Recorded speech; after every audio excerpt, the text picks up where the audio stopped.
My best friend has this weird habit of testing my boyfriends. I've fought with her about it a million times, but every time I start dating someone new, she somehow adds him on WhatsApp and starts flirting behind my back. And when the guy falls for her, which always happens, she acts all innocent and says, "I don't get it. Noreen's such a great person. Why do guys always go for me?" Then I started secretly dating this rich guy from a powerful family. She tried her usual tricks again. What she didn't know was that I'd been waiting for this moment. "Why are guys like this?" Mila Owens said through her tears. "Noreen's so nice. Why do they all end up liking me instead?" Mila was crying her eyes out in our dorm room. I just stared at my phone, at the last message from my now ex, Logan Baldwin. "Sorry, but I've fallen for Mila. That made 15 guys she'd stolen from me. If you didn't throw yourself at every guy I date, you think they'd even look at you?" I finally snapped. Mila looked shocked. She started crying even harder, looking all pitiful. "Noreen, I'm so sorry," she said. "I just don't want you dating losers. I want you to find a guy who's really into you. I don't know why, but guys just fall for me without me doing anything." "Without doing anything?" I said sarcastically. I grabbed a Victoria's Secret bra and threw it at her. "After what you pulled with my last ex, you still act innocent? You're shameless, Mila. Seriously, Noreen, you're so ungrateful," our dorm leader said, stepping forward to wipe Mila's tears. "If Mila wasn't helping you avoid these jerks, you'd just get hurt and then blame her." I was so angry I could barely breathe.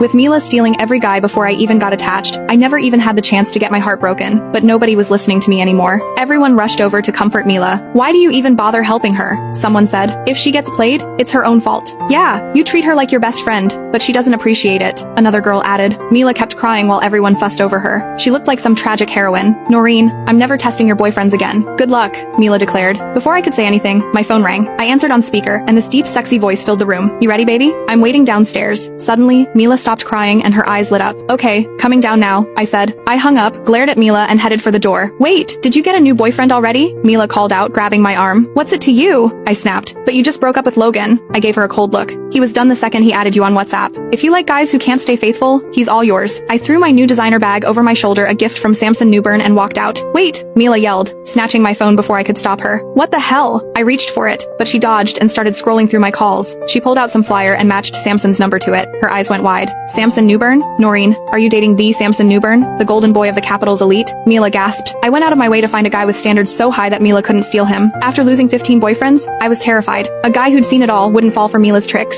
"Maybe I should help you out with this one," Mila said. "Don't bother," I snapped, grabbing my phone back. "Guys like him have seen every type of woman. Your tricks won't work on him." I walked out, ignoring her suddenly cold expression. Samson was picking me up for a party. He wanted to introduce me to his elite friends. Before the party started, Mila called. "Noreen, are you on the west side? What do you want?" I said impatiently. "Hey, relax. I'm not messing with your love life anymore. The girls and I are having dinner tonight, and I wanted to see if, can't make it, maybe next time." I hung up. At the party, Samson waved off his friends trying to toast me and handed me orange juice instead. He ruffled my hair. "Roommate?" he asked. I hesitated, then nodded. He smiled. "Maybe you can introduce me sometime. I should meet your friends, right?" "Introduce Mila? No way." I sipped my juice and didn't answer. Then someone crashed into me. Wine splashed all over Samson's suit. "Oh my god, I'm so sorry," a woman gasped. I knew that voice. I looked up. "Mila, the stain won't come off," she said, grabbing napkins and wiping his suit. She bent over in her low-cut dress, giving him a full view if he looked down. I glanced at Samson. He raised an eyebrow, looking like he'd seen this move 1,000 times. He pushed her away. "Don't worry about it." He put his arm around me and started to leave, but Mila grabbed his hand. He froze, looking down at her hand on his. "I'm really sorry. Let's exchange WhatsApp. If there's any problem with the suit, I'll pay for it," she said, holding out her phone. This was Mila's classic move. Once she made that first contact, every guy I dated fell completely under her spell. "Sorry," Samson said, brushing her hand away with a look of contempt. "I don't add random girls on WhatsApp." Mila was stunned. Out of my 15 exes, even the ones who said no at first couldn't hide how attracted they were to her. Usually, Mila would pretend to give up because she knew those guys would secretly add her later anyway. Logan held out for 3 months, but she still got him. But Samson? He flat out rejected her with nothing but contempt in his eyes.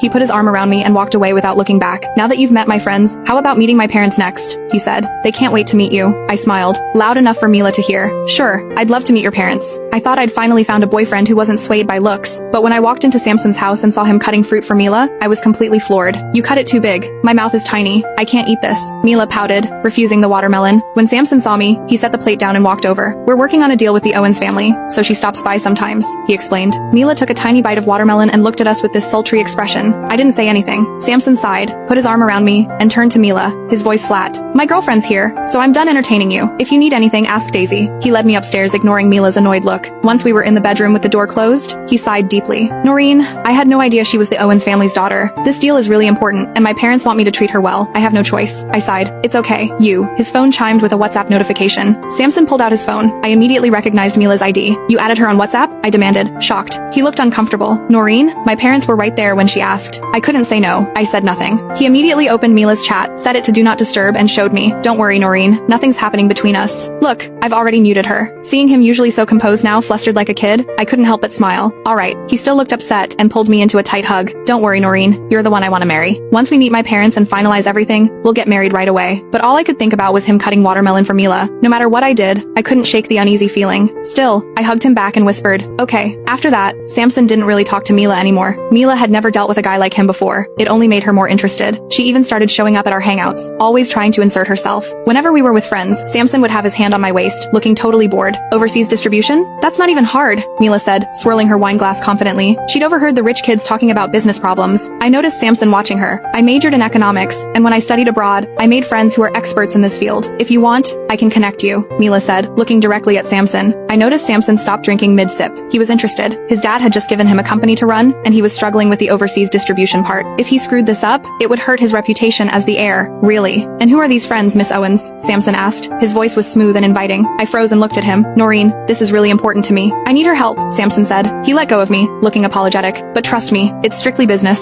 Once this is over, I promise I'll marry you. You interested, Samson? Want to talk privately? Mila said. She walked over, swirling her wine glass gracefully. Samson patted my shoulder and walked off with her. I stood there alone, surrounded by strangers, feeling lost. For days after that, I didn't see Samson. He was traveling to different countries, and we only video called. I even spotted Mila in the background a few times. She'd casually walk by in her pajamas like it was nothing. Sometimes she comes to my room to borrow stuff, Samson explained with a sigh. She's the Owens family's daughter, and I need her to connect me with business partners. I can't just ignore her. Seriously, Noreen, nothing's happening. That's right, Noreen. There's really nothing going on, Mila chimed in. Then she casually draped her arm over Samson's shoulder, bent down and grinned at the camera. Your boyfriend's solid. Looks like you picked a good one this time. I didn't say anything, because I noticed Samson didn't push her arm away like he usually did. I wondered if it was because he didn't want to embarrass her, or because he still needed her for business. By the time I stopped overthinking, the call was ending. I hung up and forced myself to sleep. A couple weeks later, Samson came back. He seemed really happy. As soon as we met, he pulled out a necklace. I was floored. This was a handmade piece by my favorite foreign artist. Only 10 existed in the world, and you couldn't even buy one unless the artist approved you personally. How did you even get this? I stammered, excited. He smiled. Mila really came through for me. I had to show my appreciation. I was stunned. I hesitated. This isn't for me? He smiled and patted my head. Hey, don't worry. When I get back, I'll take you shopping and get you something you really like. Just give this to her for me, okay? I don't want any rumors about us starting. Suddenly, I felt this hollow ache in my chest. He seemed to really be keeping his distance from Mila, but I couldn't shake this uneasy feeling. Still, I went to see Mila as Samson's girlfriend. When I saw her, I called Samson. You don't need to give her the necklace. Her ex already got her the same one. His voice was calm, but I could hear the annoyance. Her ex? That guy's got some nerve.